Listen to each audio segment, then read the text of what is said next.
Assalamualaikum warahmatullahi wabarakatuh. Bismillahirrahmanirrahim. Innal hamdalillah nahmaduhu wa nasta'inuhu wa nastaghfiruh wa na'udzu billahi min shururi anfusina wa min sayyiati a'malina. Man yahdihillahu fala mudilla lahu wa man yudlil fala hadiya lahu. Asyhadu an la ilaha illallah wahdahu la syarika lahu wa asyhadu anna Muhammadan 'abduhu wa rasuluh. Allahumma shalli ala sayyidina Muhammad wa ala ali sayyidina Muhammad. Rabbi yassir wa la tu'assir, rabbi tammim bil khair. Rabbi shrah li sadri wa yassir li amri wahlul 'uqdatam min lisani yafqahu qawli. Allahumma iftah 'alaina hikmataka wa anshur 'alaina min khazaini rahmatika ya arhamar rahimin. Wallahu allazi la ilaha illa huwa 'alimul ghaibi wasyahada huwal rahmanur rahim. Wallahu allazi la ilaha illa huwal malikul quddus al-malikul quddus as-salamul mu'minul muhaiminul azizul jabbarul mutakabbir. Subhanallahi amma yushrikun.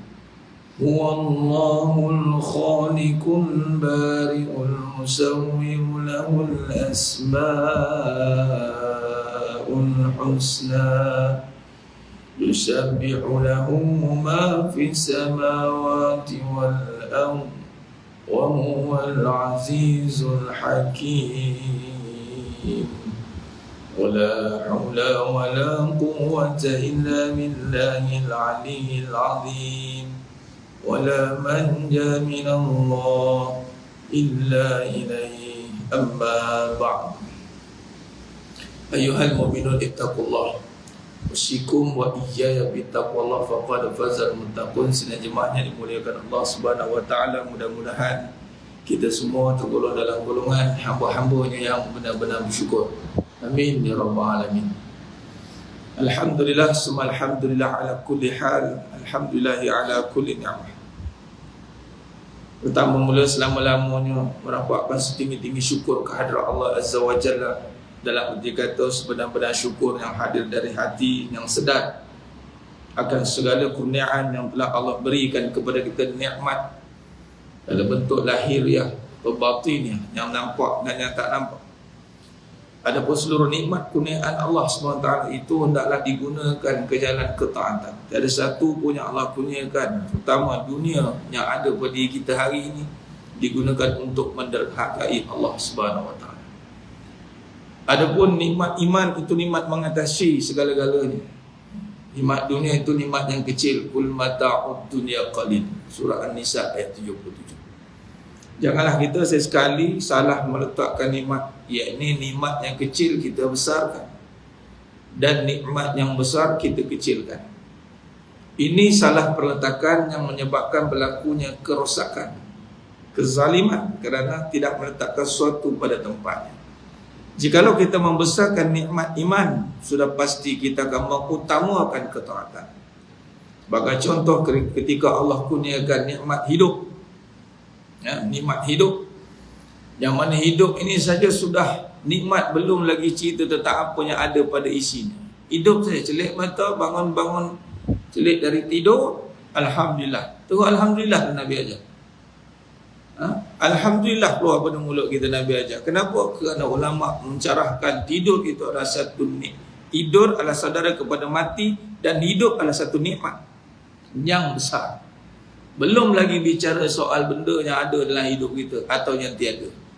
Kerana hidup itu saja nilainya sudah mengatasi semua yang ada dalam konteks kebendaan. Baik, maka ketika Allah kurniakan kehidupan kita di dunia, lalu kita melihat dengan iman, iaitu kurniaan iman yang mengatasi kehidupan. Makna kata hidup kita ni bermakna sebab iman. Ini hari kita semua sedar bahawasanya kita orang Islam. Islam masih bermula lah dengan iman. Jangan sesekali kita hanya Islam tapi tidak beriman, berbahaya. Dia akan membawa kepada sifat munafik. Kita Islam sudah pasti bermula dengan iman. Kenapa kita boleh Islam? Kenapa kita boleh sejahtera? Bermaksud kenapa kita hari ini boleh sejahtera? Kerana kita beriman. Iaitu mempunyai pegangan akidah yang benar, bertuhankan Allah yang Esa, yang bahawasanya yang tiada satu pun datang ke bumi ini milik manusia, tak ada, semua dari Allah. Kita beriman dan semuanya binasa dan kita akan dibangkitkan di hari akhirat. Maka kalau kita sedar akan perkara itu, Allah bagi nikmat hidup, yakni yang mana mewakili dunia ni. Hidup ni apa yang paling besar pada dunia ni? Nikmat apa? Nikmat hidup lah. Terputus semua nikmat, katalah nikmat apa yang paling mahal kat dunia ni dalam bentuk benda, kereta. Katalah kereta apa? Rolls Royce. Rolls Royce lah kata, kalau range kereta yang mahal tu Rolls Royce. Kalau supercar ada lagi. Apalah jenama pelik-pelik pun ada. Kadang satu kereta tu harga dekat 20 juta pun ada. Kan? 20 juta tu tak ada makna langsung bila mati. Habis. Makna hidup lebih besar pada 20 juta. Senang kan nak kira je. Perkiraan dah senang. Jadi janganlah kita rasa kecil kalau dengan ketiadaan 20 juta tu. Kerana nak tahu nilai dia, harga dia, nilai dan harga dia bila kita bandingkan dengan mati. Bila mati saja berhadapan dengan harga 20 juta tu langsung tak ada harga, nilai pun tak ada. Dua-dua tak ada. Kalau diberi pilihan nak mana? Nak kereta Bentley ke, Rolls Royce ke, ataupun nak hidup? Apa gunanya Bentley kalau mati, Ustaz? Dah. Tapi kalau boleh nak dua-dua, Ustaz, tu tamak panggil. Sabar masuk pilih salah satu. Kalau boleh nak dua-dua. Memanglah husnaya dua kebaikan. Memang. Manusia tapi nak dua-dua, tapi kalau nak bezakan yang mana satu yang lebih utama. Orang nak kalau boleh hidup ni semua nak indah. Semua perfect. Tapi nilai hidup saja tak boleh nak hargai. Macam mana nak appreciate? Kita bimbang nanti kebendaan mengatasi kehidupan. Akhirnya hidup kita bertopengkan benda. Ini yang tidak mahu. Maka kehidupan kita itu sepatutnya kita dah nikmat dah. Tetapi nikmat yang lebih besar pada hidup adalah iman. Kerana apa? Hidup saja. Kalau tiada hal tuju, bak kata Buya Hamka, hidup kalau sekadar hidup, kera di hutan pun hidup. Malah kera tu hidup lebih bahagia daripada kita. Tak ada nak pening-pening, nak fikir masalah. Binatang tu lebih bahagia daripada kita. Tak pernah lagi keluar surat khabar binatang stres. Tekanan perasaan kerana hilang tempat tinggal, tak ada. Paling kuat dia bergayut kat tali apa nama tu je, elektrik. Dia bergayut, dia tengok. Lepas tu dia kacau orang. Habis. Dia tak ada lagi buat memuguk orang, tak ada. Binatang. Nampak? Jadi jemaah yang mulia, apa yang dibawa di sini adalah kita melihat kurniaan Allah SWT dalam rupa bentuk nikmat hidup dan iman itu mengatasi hidup tu. Maka kita kena pastikan iman yang kita peroleh hari ini hendaklah dijaga dengan ketaatan. Ada yang beriman tapi tidak dijaga dengan taat, maka iman yang akan rosak, fasik. Macam mana jaga iman? Dengan taat. Allah bagi kita iman yang mana iman mengatasi kehidupan ni mas sekalian. Kita boleh buat perbandingan kehidupan orang beriman dengan tidak. Perbandingan besar langit dan bumi. Dan perbandingan yang paling besar orang beriman ini adalah dia diberikan ketenangan di dunia. Dunia yang penuh dengan kegelisahan. Sebab tu tidak tepat kalau ada kenyataan mengatakan orang beriman pun punya tekanan hidup. Maknanya belum benar-benar beriman. Batu berbahasan benar-benar beriman. Boleh rujuk surah Al-Ankabut ayat 2. Allah buat ujian, Allah uji, Allah bagi cubaan untuk lihat sejauh mana kita punya iman ni benar atau palsu. Kalau yang benar, dia akan menghadapi ujian kehidupan dengan hati yang lapang. Kalau palsu, maka dia akan menghadapi tekanan perasaan demi perasaan sehingga dia akan menghancurkan kehidupan dia. Tengok Nabi SAW. Diuji dengan kehidupan yang bertali arus, tak putus-putus, cobaan demi cobaan, dugaan demi dugaan, sehingga kan Nabi SAW itu digelar Nabi Ulul Azmi. Kita nak sambut kelahiran Nabi nanti ni, Maulid nak datang ni, ada perkara apa yang kita nak ingat pada Nabi SAW? Nabi susah payah untuk kita. Hidup Nabi Susah payah dari start nak menyebarkan Islam sehinggalah Nabi nak wafat. 23 tahun memikul tugas yang berat. 13 tahun, separuh daripada 23 tahun. 13 tahun, bukan separuh, lebih lagi. Lebih 3 tahun diuji dengan tekanan. Tekanan,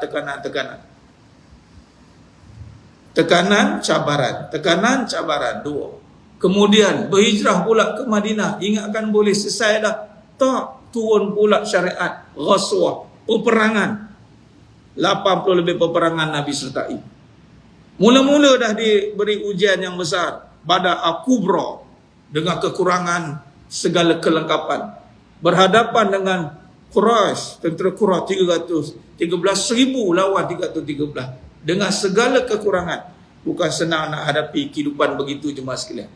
Ya, kalau kita diberi satu tugas untuk menyelesaikan masalah kehidupan tapi tidak punya kelengkapan kebenaran, mesti kita akan buat satu kenyataan. Macam mana? Itu tak ada, ni tak ada. Macam mana saya nak ni? Kereta tak ada, apa tak ada, fasiliti tak ada, bajet tak ada. Macam mana saya nak maju? Cakap macam tu. Bayangkan Nabi SAW nak perang dengan tentera Quraisy 1,000. Tentera berkuda 3 ekor. 3 ekor masalah. Berhadapan dengan 100 ekor. 300 kesatria Quraisy. Kesatria tau. Kalau kesatria ni maksudnya komplit. Dia letak front. Dia kata apa?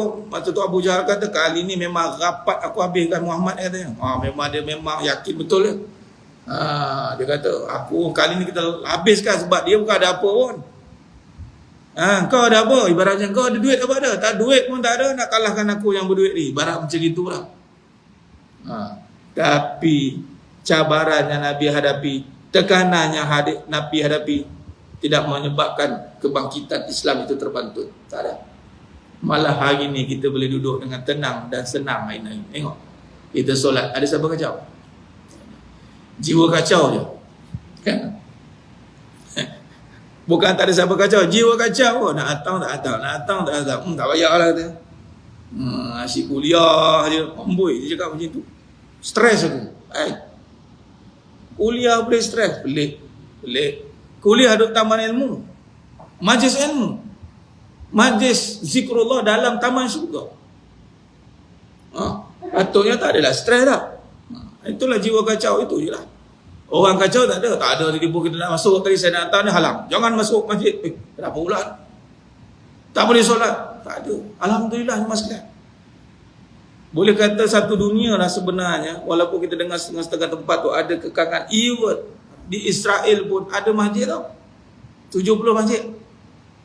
Even di Masjid Al-Aqsa pun tak berani, dia nak halang total. Tetap ada juga orang solat. Sebab apa ni? Sebab susah payah Nabi SAW. Jadi nikmat iman ni memang diuji dengan tekanan dan cabaran, tetapi hidupnya berkembang dan tenang. Tak ada Nabi nak revenge ke, Nabi simpan perasaan ke, Nabi pendam perasaan ke. Nabi dihalau di Makkah Al-Mukarramah, tempat kelahiran Nabi, tempat kuburan yang mana ada tempat kubur mak ayah Nabi. Dihalau tempat di mana dikebumikan Sayyidatina Khadijah radhiyallahu anha Al-Kubra. Nabi datang balik, Nabi tak ada simpan pun. Elok dia Fatul Mekah, elok tak tumpah darah. Bermaksud sepanjang Nabi hadapi 23 tahun tu, sikit apa orang tak kena kat hati Nabi. Hebat. Kalau kita datang revenge lah, tunggu aku keluar pada kampung Sungai Kandis contoh. Kau tengok balik dan aku tengok apa kau ada. Nak buktikan. Tak ada, Nabi tak perlu buktikan. Dan Islam bukan nak membuktikan, kerana Islam telah terbukti. Kebenaran itu telah terbukti, bukan untuk mendapatkan bukti lagi. Dah terbukti dah. Jadi jemaah sekalian, nikmat ketaatan, nikmat iman itu dijaga dengan ketaatan. Ketaatan nombor 1 adalah ilmu. Menuntut ilmu. Iman dan ilmu berpisah tiada. Surah Al-Mujadalah ayat 11. Bahwasanya Allah kata apa? Yarfa'illahu alladhina amanu minkum wa utul ilma darajat. Allah angkat derajat di kalangan manusia ini orang yang beriman. Yang beriman Allah angkat derajat. Dan yang berilmu. Iman dan ilmu berpisah tiada. Jadi ilmu mestilah menjadi keutamaan di dalam ketaatan. Malah kepala bagi ketaatan itu adalah ilmu. Amalan itu mesti dimulai dengan ilmu. Malah sudah beramal pun mesti meneruskan ketaatan ilmu, kerana ilmu adalah menjaga amal. Maka perlu kita letakkan susunan ketaatan dengan benar agar kita tidak salah dalam meletakkan keutamaan. Maka jemaah yang muliakan Allah SWT, maka titik tolak pada ilmu tu, bagaimana kita nak menghargai ataupun nak memahami, nak menghayati tentang nikmat ini dengan ilmu. Maka di sini juga datangnya perbahasan tentang yatafakkarun ulul albab, berfikir. Antara hikmah ataupun ilmu ni, dia akan membuatkan manusia yang punya akal. Kenapa ilmu ni menjadi satu amalan yang tinggi? Kerana dimulai. Tengok, kalau bagaimana Nabi Adam AS, ketika Allah jadikan Nabi Adam AS, pertama mula apa yang dapat pada Nabi Adam AS? Itu adalah ilmu. Wa'allama Adamal asma'a kullaha summa 'aradahum 'alal malaikah. Surah Al-Baqarah ayat 30. Baik. Maka di sini kalau kita lihat jemaah sekalian, dalam perbahasan hakikat kehidupan adalah kajian kita. Dalam kita tadi, mukadimah kita tadi, nak memahamkan dan kita nak menghayati tentang nikmat iman dalam kehidupan. Bagaimana kita nak memahami nikmat iman? Sedangkan perbahasan tadi kita bincangkan sehingga kesannya luar biasa iman. Bagaimana kita tak boleh nak faham? Kerana adanya halangan yang menyebabkan kita tidak nampak nilai sebenar iman itu. Di mana halangannya? Kehidupan. Kehidupan yang Nabi khususkan doa untuk dibaca sebelum bagi salam, teman sekalian. Minta lindung daripada azab di jahannam, mu'adzabil qabr, wa fitnatil mahya. Fitnah kehidupan dan kematian. Fitnah merujuk kepada cubaan. Cubaan merujuk kepada tajuk-tajuk permasalahan di dalam kehidupan. Apa tajuknya? Tajuk kesusahan, tajuk kesenangan, tajuk kesakitan. Atau semua tajuk-tajuk tu. Setiap tajuk dinamakan fitan. Harta pun tajuk dia. Apa sajalah tajuk yang penceritaan dalam hidup ni, fitan. Ujian dan cubaan. Allah cuba kita dengan harta. Allah cuba kita dengan anak. Allah cuba kita dengan isteri. Cobaan-cobaan itu tidak akan berhenti selagi perkara tu ada. Kalaupun kita tak ada harta sekarang, tapi keliling kita ada harta. Maka selagi mana ada perkara itu, cobaan akan berterusan. Baik. Maka di situ jemaah sekalian, bila perbahasan tentang kehidupan yang ada cobaan ini, bila kita tidak memperhalusinya, tidak mengkaji, sedangkan tuntutan Islam yang Allah suruh mengkaji. Ada akal, ada ilmu, kaji. Kaji tentang apa? Kehidupan kita. Yang mana kehidupan ini menjadi asbab antara perkara yang boleh merosakkan banyak perkara kalau kita tidak fahami kehidupan. Bagi contoh macam tadi, dia gagah nak membezakan kehidupan yang mana yang hak, yang mana yang batil. Mana kehidupan yang menjanjikan yang berkekalan akhirat, ganjaran yang kekal, dengan kehidupan yang ganjaran yang sementara. Sehingga kita salah meletakkan dan salah kita nak menghargainya. Ini bermula kerana adanya kekeliruan, ketidakfahaman. Maka di sini tuntutan untuk mengkaji kehidupan. Dan ianya bertepatan dengan wahyu yang pertama turun kepada baginda Nabi Muhammad sallallahu alaihi wasallam, surah Al-Alaq ayat 1 hingga ayat 5. Yang mana kalau rujuk kepada surah Al-Alaq ayat 1, Iqra bismi rabbikal ladzi khalaq, bacalah. Bacalah ni merujuk pada ilmu. Iqra, bacalah. Bagaimana nak baca kalau tak ada pengetahuan, tak ada kefahaman? Baca ni juga tuntutan tentang fahamilah, hayatilah. Dan baca juga memerlukan penglihatan, lihatlah, tengoklah. Dengan apa? Iqra bismi rabb, dengan nama Tuhan yang menjadikan seluruh kejadian. Ini tuntutan kajian. Kita tidak boleh, contoh jemaah sekalian, Tidak boleh kita hanya melihat sesuatu perkara satu arah saja. Apa dia maksud? Aku tak fikir apa dah, aku fikir diri aku nak beramal, tak nak fikir apa dah. Tapi apa yang dia nampak depan mata dia tak fikir. Apa yang terjadi siang malam tak fikir, apa yang tengok, apa yang berlaku dia tak fikir. Dia tak buat, dia tak tahu dia. Dia halia dia. Islam kan begitu je mas. Malah manusia bukan begitu tuntutannya. Kerana manusia ini ada takhsis, ada pengkhususan pada kejadian manusia. Kalau nak macam itu, dia kena jadi malaikat. Malaikat dia tak cara hal orang, dia cara hal kerja dia. Kalau rukuk, kalau sujud, kalau tawaf. Kalau tugas-tugas malaikat yang wajib kita imani tu, tugas itu, dia tak kacau tugas lain dah. Kalau hidup kita dengan alasan aku tak mau campur, tak nak fikir apa-apa, jadi lantak lah kata. Yang fikir aku nak solat dia. Bukan begitu. Kerana kita ada kehidupan.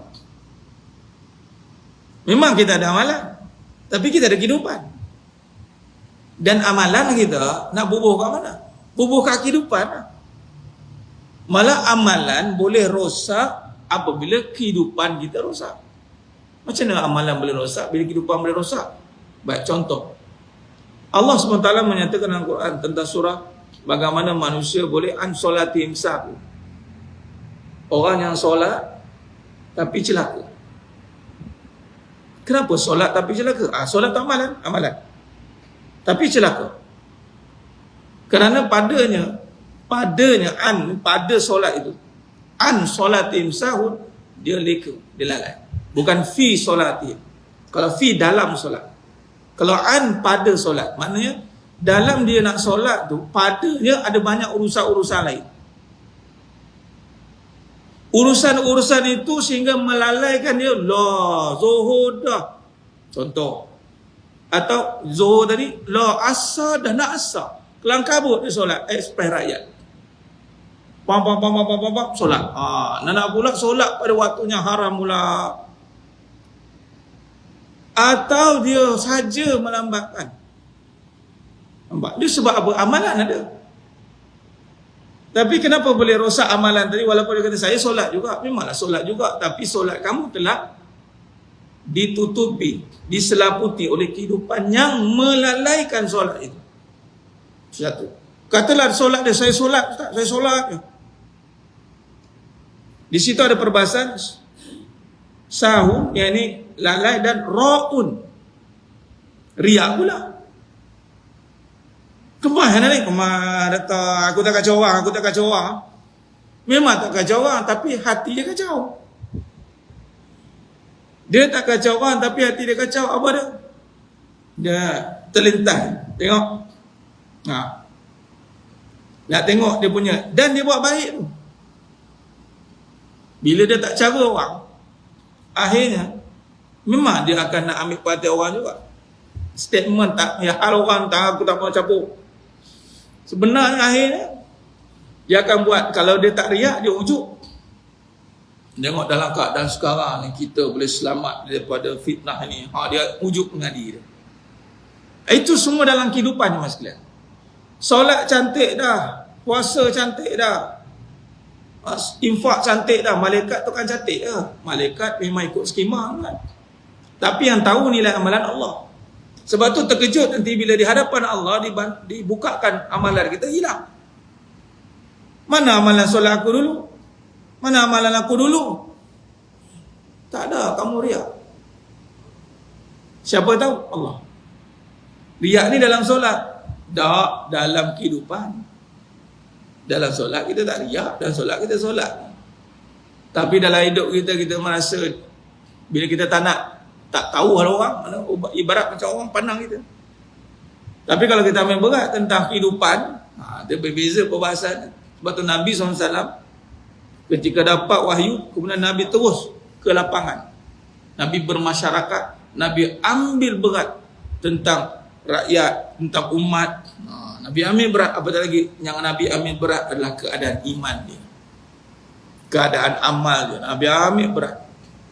Bukan kata lantak kamu lah, pandai lah beramal, dah besar panjang, tak ada reti. Tak ada. Nabi SAW sangat ambil berat tentang amalan umat-umatnya. Malah Nabi sampai sentiasa memikirkan macam mana keadaan umat aku. Inna akhwafu alaikum. Sehingga Nabi kata, aku cukup bimbangkan keadaan umatku nanti. Inna akhwafu alaikum asyirkul asghar. Sahabat pun tanya, ma huwa asyirkul asghar ya Rasulullah. Tengah duduk-duduk ni Nabi boleh penuh, Nabi menjangkakan keadaan umat. Nampak? Bukan penuh masalah Nabi, tidak. Bukan masalah Nabi susah ke tak ada duit, bukan. Sepanjang hayat Nabi SAW ketika dapat tugas menjadi Rasul, Nabi sentiasa tetap masih memikirkan masalah umat. Ini cara kalau kita benar nak ikut sunnah Nabi SAW. Kalaupun kita tak mampu nak memikir masalah umat, masalah tempat ke besar-besar, kurang-kurang masalah anak isteri kita.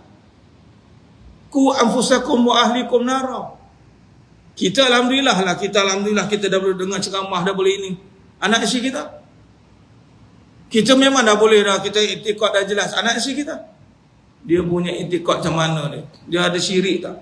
Macam mana Nabi boleh risau syirik yang berlaku pada umat? Patut kita risau syirik berlaku pada isteri dan anak kita. Kalaupun kita tak boleh nak berbincangkan secara total umat secara luas, katalah setakat anak isteri, anak itu kewajipan. Macam mana lah anak aku risau lah berlaku riak atas kamu. Asyirkul asra. Ma huwa asyirkul asra ya Rasulullah? Arya. Nampak? Aku bimbang kamu beramal ni sebab nak ambil perhatian aku. Aku bimbang. Hari-hari dia ingatkan, aku bimbang. Bukan kita tuduh dia beramal begitu. Kebimbangan itu menyebabkan dia berjaga-jaga sepatutnya. Kamu beramal ni kerana siapa? Kerana aku baik ataupun Allah baik? Oh, kita buat sebuah cek. Kerana Allah baik bang. Bagus. Jangan pula sekarang bila aku tak baik, saya tak boleh kawal akhlak saya. Nanti saya jadi keluar saka baka saya. Ada satu kenyataan. Yang mana dengar tu dengar lah. Sampai-sampai tu saya puan ada satu isu besar juga. Ada satu kenyataan dia tulis, jangan buat sesuatu perkara yang boleh mengeluarkan perangai buruk saya. Saya tak boleh tahan, nanti saya akan jadi jahat. Boleh tak Mas Kelan? Boleh cakap gitu agak-agak. Saya ni tengah ceramah ni, betul saya buat kenyataan, tuan jangan cuba kacau saya, jangan cakap buruk kat saya. Nanti saya tak boleh tahan, saya kutuk tuan-tuan ni. Boleh tak? Agak-agak kalau macam tu, apa persepsi tuan-tuan pada saya? Ini bukannya baik, pura-pura baik ni. Sebenarnya bukan macam tu tu. Cuba cucuk lagi. Melompat-lompat marah lagi. Nah, mana kita baik ni nak jagalah. Walhal Allah tahu hati kita sebenar kat mana. Sebab tu buat baik bukan sebab orang baik. Buat baik boleh rujuk surah Al-Qasas ayat 77. Ini dalam bab kajian kehidupan kita, dalam bab amanah ada. Nah sekarang ni kita bincang ni baru masuk bab siddiq, baru mukaddimah dalam membincangkan kebenaran. Mukaddimah tu sebab biar kita faham hidup ni macam mana rentak dia, supaya kita beramal, kita lapang hati kita. Jadi Allah kata surah Al-Qasas ayat 77, Allah suruh kita buat baik sebab Allah buat baik atas kita. Bukan buat baik sebab suami baik. Bukan buat baik sebab anak dah baik, orang dah baik. Orang memang nak kata balas budi, betul lah. Tapi SOP kebaikan, buat baik kerana Allah dulu buat baik kat kita. Lalu Allah suruh berbuat baiklah kepada hamba-hambaku sebagaimana aku berbuat baik kepada kamu. Jadi bila tanya kat isteri kita ataupun tanya kat anak ni, sebab baik sebab apa ni? Sebab Allah baik kat saya. Allah adakan hidup untuk saya. Allah adakan suami untuk saya. Adakan itu bukan kerja manusia. Ini pun ngaji sifat 20 pula. Adanya makhluk kerana Allah adakan. Adanya suami bukan ada sendiri. Lepas tu jangan buat satu kenyataan macam confident dia suami tu dia akan pegang sampai mati. Kena buat kenyataan tu lupa diri. Macam confident, tak boleh. Oh, tak boleh. Buat nikah kahwin mati ni takdir. Jangan cakap tak berlapik. Tak suka macam mana pun simpan suka, tak suka. Nah, simpan, jangan cuba zahirkan. Kelak nanti temakan kata-kata tu balik. Baik, telan walaupun pahit. Baik doa ke Allah, ya Allah, kawalkanlah diri aku di saat berlaku keburukan yang di luar kawalan aku. Lebih baik begitu daripada mengaku, jangan, saya ni tak boleh tahan. Jangan buat benda yang buat saya tak boleh tahan, keluar perangai jahat saya kan. Tu. Makna kata, itu tadi Nabi risau. Betul ke umat aku ni risau? Nabi cukup risau. Nabi memimbangkan keadaan kehidupan yang boleh terkena dengan penyakit yang boleh merosakkan seluruh amalan. Riak. InsyaAllah. Sebenarnya. Maka riak ini adalah satu penyakit yang besar dalam hidup mas sekalian. Seluruh amalan kita hari ini buat daripada start balik sampai sekarang boleh jadi ibarat kerana nila setitik rosak susu sebelah. Itu sebenarnya tamsil kepada nila setitik. Amalan yang dilakukan berkurun tahun boleh hilang sekelip mata dengan riak saja. Allah Akbar. Bagilah luar asal.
Allah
Akbar, Allah Akbar.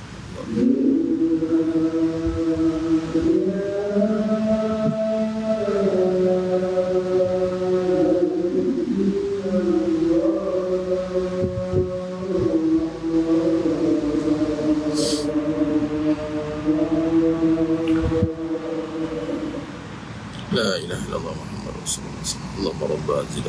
Wassalatu ala sayyidina Muhammad Rasulullah. Wa ba'athna qana innaka la tukhlifu Allahumma salli ala sayyidina Muhammad wa ala sayyidina Muhammad. Sedang banyak memuliakan Allah SWT. Khair. Kita sama sikit kita buat kesimpulan. Maka di sini kalau kita lihat bahaya dalam kehidupan tadi, kita beramal. Kalau kita tak perhatikan kehidupan, yang mana tadi satu yang boleh melalaikan, satu hidup ni dia akan boleh buat kita lalai, menyebabkan amalan yang kita lakukan terabai. Nah, bagi contoh dari solat. Solat imaduddin, solat tiang agama. Tapi kenapa solat masih tergabung-gabung, masih berkira-kira nak solat awal waktu ke tak, nak awal waktu ke tidak. Walhal tak ada emergency apa pun. Satu. Kedua, bila solat pula dia berkait dengan mengimarahkan masjid sebenarnya. Itu pun dia ambil kira sama kita lalai, kita leka bahawa masjid ni antara tanggungjawab kita. Kita tidak letakkan keutamaan kerana kehidupan kita di luar sana yang hilang kenikmatan kita datang masjid. Hati-hati. Rasa macam datang tak ada apa. Hati-hati. Nah, ini sebab tadilah sahum kelalaian. Baik. Dan boleh jadi sebab dengan bila hidup ni tidak dibawa perbincangan dengan bismirah ni, dengan Allah, maka akhirnya dengan makhluk. Dia nak orang ra'un, riak. Ra'un, riak ni bil makna ra'un, nak dilihat. Adapun amalan kita sekarang, tak adalah kita nak orang lihat kita sedang solat sekarang ni. Tak adalah kata macam mana amalan nak dilihat orang, Ustaz. Sedangkan tak ada pun orang tengah solat letak handphone depan. Aku tengah solat, tak ada. Tak ada. Apa maksud dilihat? Dia nak buat amalan, mesti dapat buah atau hasilnya di luar sana sebab solat. Ni sebab amalan, ni berkat ni untuk boleh pakai tu, pakai ni. Dilihat di luar sana. Walhal hasil amalan kita sebenarnya tak dilihat di dunia. Habis yang dunia tu kurniaan Allah, Allah nak bagi-bagilah. Ingat lagi, siapa yang dapat dunia dengan keberkatan, maka dia selamat daripada penyiksaan. Tu saja. Tak ada solat boleh pakai kereta Ferrari. Tak ada, dan Quran tak cakap gitu. Solat tidak menjanjikan dunia berubah 23 atau 60 darjah 24 jam, tak. Solat itu menyatakan kita sebagai hamba Allah. Susahkah, senangkah, solat. Tapi amalan ni diperdagangkan akhir zaman. Bukan akhir zaman saja, sepanjang zaman. Akhirnya dia nak ada satu pertukaran. Kalau aku buat gini dapat apa? Aku dah buat gini dapat apa? Sebab apa ada perbincangan begitu? Kerana kehidupan ni lah yang telah diambil alih oleh habuan dunia. Nak buat apa-apa mesti nampak dunia. Nak buat apa-apa mesti nampak dunia. Lain sekali, dunia lah yang jadi habuan kita. Saya jadi baik dapat apa? Orang naik kepala. Fikir orang naik kepala. Saya sabar dapat apa? Sabar je lah. Lemah orang. Dah orang lagi lemah. Orang saja. Walhal sabar, surga. Apa yang saya dapat dengan sabar? Lah, takkanlah tak yakin lagi. Sabar, surga. Habis. Sabar dapat apa? Dapat syurga. Dah. Macam mana nak yakin? Kenal Allah lah. Sebab tawaran ini dijanjikan oleh Allah. Kalau kita tak kenal Allah, kita tak yakinlah tawaran Allah. Itu saja. Kenapa kita boleh yakin kerja dengan satu tempat? Sebab kita kenal tempat itu, company itu. Dia boleh bayar gaji kita, dia boleh bayar semua benda. Dan kita beritahu selamat pergi ulang alik, tak rasa kecewa pun. Sebab tahu dah dia akan bayar. Dah, kalau kita buat amalan, kenapa tak rasa selesa dan selamat? Yang mana pasti Allah bayar. Allah Maha Kaya. Tapi kerana masalah kehidupan kita yang terhijab di dua perkara tadi itu, kelalaian dan menjadi kepada nak ditunjukkan, pertunjukkan. Hati-hati. Lagi-lagi zaman sekarang, zaman pertunjukkan. Adanya dua Allah benda Allah ni, handphone ni. Oh, bahaya ni. Bahaya, dia sebut bahaya ni bukan tak berguna. Mana ada kadang-kadang salah faham seorang. Bila kita nisbahkan bahaya, contoh dunia, harta. Dunia ni jemaah sekalian, nanti kita masuk dalam bab realiti keadaan kehidupan. Dia panggil masalah musalah, keadaan kehidupan masa kini. Ya, kita akan bincangkan pada pengajian akan datang. Dunia ni, kalau tafsiran kehidupan bersandarkan iman, dunia sama dengan bahaya. Dunia bahaya. Kita pecahkan kupasan dunia. Apa tu perbincangan tentang dunia? Harta. Antaranya. Dan harta menjadi perkara yang ditekankan. Antara hadis Nabi SAW yang kita akan bincang dalam perbincangan kita akan datang. Inna likulli ummatin fitnah. Wa inna fitnah ummati al-mal.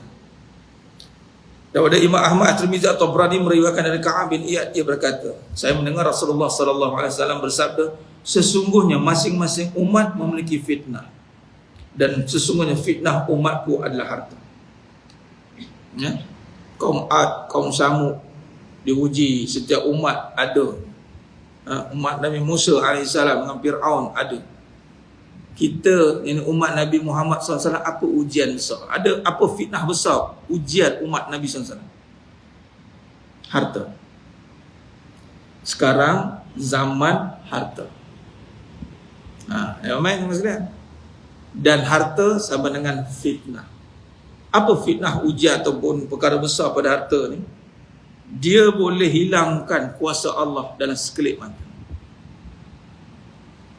Saya boleh berubah hidup ni, saya berusaha. Kalau Allah ubah saya. Macam mana ni masalah? Mana kita nak rasa?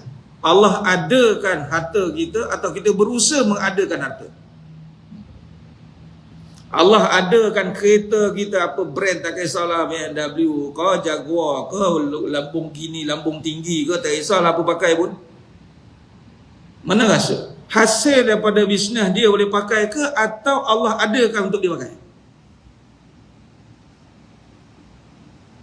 Ini jawapan kena jawab dengan iman je mas. Mulut bolehlah cakap, ya, alhamdulillah, syukur, tapi dalam hati Allah je tahu.